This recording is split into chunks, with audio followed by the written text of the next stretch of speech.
പ്രിയപ്പെട്ട കുട്ടികളെ, നമ്മളിത് ഡിസ്കസ് ചെയ്യാൻ പോകുന്നത് നമ്മുടെ 6ാം ക്ലാസ്സിലെ ബേസിക് സയൻസ് 9ാമത്തെ പാഠഭാഗമായിട്ടുള്ള മിക്സ് ആൻഡ് സെപ്പറേറ്റ്, ചേർക്കാം പിരിക്കാം എന്ന് പറയുന്ന ചാപ്റ്ററാണ് അല്ലേ.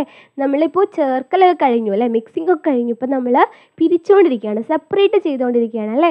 അപ്പോൾ നമ്മൾ ഇനി പറയാൻ പോകുന്നത് മേക്കിംഗ് വാട്ടർ ക്ലിയർ, അതായത് നേരത്തെ നമ്മൾ പറഞ്ഞിട്ടുണ്ടായിരുന്നു ഡീക്കേൻറ്റേഷൻ അല്ലെങ്കിൽ തെളിയൂറ്റൽ എന്ന് പറയുന്ന പ്രോസസ്സ് കഴിഞ്ഞ ക്ലാസ്സിൽ നമ്മൾ പറഞ്ഞിട്ടുണ്ടായിരുന്നു അല്ലേ.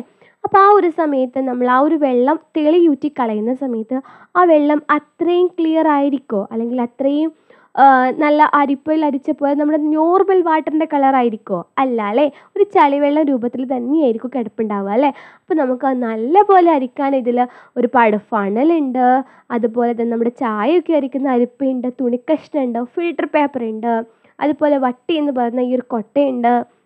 ഇതൊക്കെ നമ്മൾ പല രൂപത്തിലുള്ള ആളുകൾ അരിക്കാൻ വേണ്ടിയിട്ടാണ് ഉപയോഗിക്കുന്നത് കേട്ടോ. അപ്പോൾ നമ്മൾ ഇതിലൊക്കെ ഈ ഒരു വട്ടിയൊക്കെ ഉപയോഗിക്കുന്ന എന്തിനാണ് മക്കളെ? നമ്മൾ വെജിറ്റബിൾസ് ഒക്കെ, അതായത് പച്ചക്കറികളൊക്കെ വെള്ളത്തിലിട്ട് കഴുകുന്ന സമയത്ത് വെള്ളത്തിൽ നിന്നും പച്ചക്കറി പോലുള്ള വലിയ വലിയ ആളുകളിൽ നിന്ന് വെള്ളത്തിൽ തെളി ഊറ്റാൻ വേണ്ടിയിട്ടാണ് നമ്മൾ ഇതുപോലുള്ള പാത്രങ്ങൾ ഉപയോഗിക്കുന്നത്. ഇതുപോലെ ഫണൽ ഉപയോഗിക്കുന്ന ഇതിനാണ് വലിയ വലിയ പാർട്ടിക്കിളുകളെ നമുക്ക് അരിക്കാൻ വേണ്ടിയിട്ടാണ്, അതായത് സെപ്പറേറ്റ് ആക്കാൻ വേണ്ടിയിട്ടാണ്. അരിപ്പ് ഉപയോഗിക്കുന്നതോ ചായ സെപ്പറേറ്റ്, ചായയിൽ ആ ഒരു തേയില സെപ്പറേറ്റ് ചെയ്യാൻ വേണ്ടി, ടീ പൗഡർ സെപ്പറേറ്റ് ചെയ്യാൻ വേണ്ടിയിട്ടാണ് നമ്മൾ ഈ ഒരു ടൈപ്പ് ഓഫ് സീവ് ഉപയോഗിക്കുന്നത് അല്ലേ. അതുപോലെ തുണി നമ്മൾ അത്രയും മൈന്യൂട്ടായിട്ട് കിട്ടേണ്ട ആളുകൾ അരിക്കാൻ വേണ്ടി ഉപയോഗിക്കുന്നതാണ് അല്ലേ.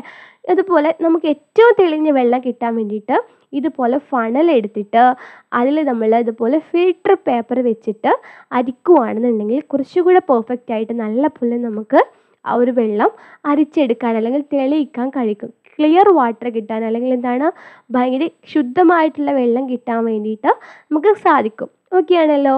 ഇത് നമ്മൾ പറയുന്നത് ഇത്രയും അരിപ്പകൾ പറഞ്ഞു അല്ലേ. ഈ ഒരു അരിപ്പകൾ അല്ലെങ്കിൽ ഫിൽറ്റേഴ്സ്, സീവ്സ് ഉപയോഗിച്ചിട്ടല്ല നമ്മൾ അമ്മമാർ അടുക്കളയിൽ നമ്മുടെ പത്തിരിപ്പൊടി, അല്ലാതെ നമ്മുടെ അപ്പം ഉണ്ടാക്കുന്ന പൊടി, പുട്ടുണ്ടാക്കുന്ന പൊടി ഒക്കെ അരിക്കുന്നത് വേറൊരു ടൈപ്പ് ഓഫ് സീവ് അല്ലെങ്കിൽ അരിപ്പ് ഉപയോഗിച്ചിട്ടാണ്. കണ്ടോ മക്കൾ, ഈ ഒരു ടൈപ്പ് ഓഫ് അരിപ്പ് ഉപയോഗിച്ചിട്ടാണ് അമ്മമാർ പൊടിയൊക്കെ അരിക്കുന്നത് അല്ലേ.